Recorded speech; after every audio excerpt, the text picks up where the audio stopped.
Hi everyone, welcome to my channel যাযাবর YouTube চ্যানেলের তরফ থেকে আজ আবার একটা নতুন ভিডিওর সাথে তোমাদের সকলকে স্বাগত জানি। কেমন আছো তোমরা সকলে? আশা করছি সবাই খুব ভালো আছো। আমি কিন্তু খুব ভালো আছি। তো 2023-এর এটা হচ্ছে আমার লাস্ট ভিডিও। সবাই কিন্তু লাস্ট পর্যন্ত আমার দেখতে থাকো ভিডিওটা। তো আগামীকাল যেটা তৈরি হচ্ছে ওটা নতুন বছরের নতুন দিন। তো আজকের দিনে মানে এই বছরের এটাই আমার লাস্ট ভিডিও। তো সবাই কিন্তু লাস্ট পর্যন্ত দেখো আমার সঙ্গে, আর ভালো লাগলে লাইক কমেন্ট অ্যান্ড শেয়ার করে দিও। তো চলো দেখতে থাকো। দেখো গাইস, এই জায়গাটা হচ্ছে আমাদের মানে নির্জন একটা জায়গা। আমার কিন্তু এই জায়গাটা খুবই ভালো লাগে। এই রাস্তাটা দিয়ে যখন যাই তখন হচ্ছে আমার একটা পিসিমণির বাড়ি পড়ে। আর ওই পাশে দেখো, ওইখানে আসার সময় আমি ভাবছিলাম একটা ভিডিও করবো, বাট ক্যামেরা বার করতে করতে চলে গেলো। দুটো শিয়াল ওই রাস্তা দিয়ে চলে গেছে। বুঝতেই পারছো ক্যামেরাটা মানে ছবিটা দেখে যে ফেটে ফেটে যাচ্ছে। তার কারণ হচ্ছে অনেকটা সন্ধ্যা সন্ধ্যা হয়ে আছে, আর রাত্রিবেলা দেখো পাখিগুলো উড়ছে।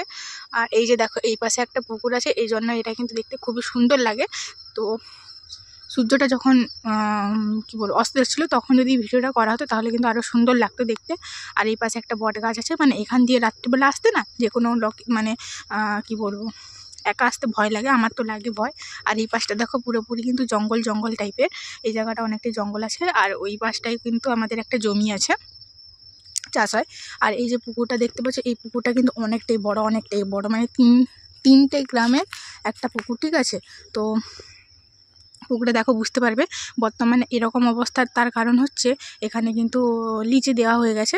লিজ মানে পুকুরটা নিয়ে নিয়েছে লোককে, কয়েকজন এই গ্রামেরই হবে। তো তারা এখানে মাছ চাষ করে, তো লিজ আছে এই পুকুরটা। তো চলো এখন যাচ্ছি আমি আমার পিসিমণির বাড়ি। তো এই জায়গাটা দেখলে কত সুন্দর লাগলে অবশ্যই কমেন্ট করে জানি। আমার কিন্তু এরকম জায়গা দেখতে খুবই ভালো লাগে। তোমাদের জন্য কিন্তু আমি নতুন কোনো পিকনিকের ভিডিও বা একটা পিকনিক হবে, বাট করতে পারবো কিনা আমি জানি না। তো যদি করতে পারি অবশ্যই তোমাদের জন্য শেয়ার করব। আর বছরের লাস্ট ভিডিও, ওই জন্য আমি প্রাকৃতিক দৃশ্য দিয়ে এই ভিডিওটা শেষ করতে চাই। সরি, ভিডিওটা না, মানে এই বছরের লাস্ট ভিডিওটা। তো অবশ্যই কমেন্ট করে জানিও যদি ভালো লাগে। তো চলো, এরকম প্রকৃতিটা আমার দেখতে ভালো লাগে, ওই জন্য আমি তোমাদের দিলাম পার্সোনালি। তো যদি না কারোর ভালো লাগে অবশ্যই ওটাও কমেন্ট করে জানিও। তো চলো আজকের মতন এখানেই, টাটা। আবার নতুন বছর তোমাদের সঙ্গে দেখা হচ্ছে।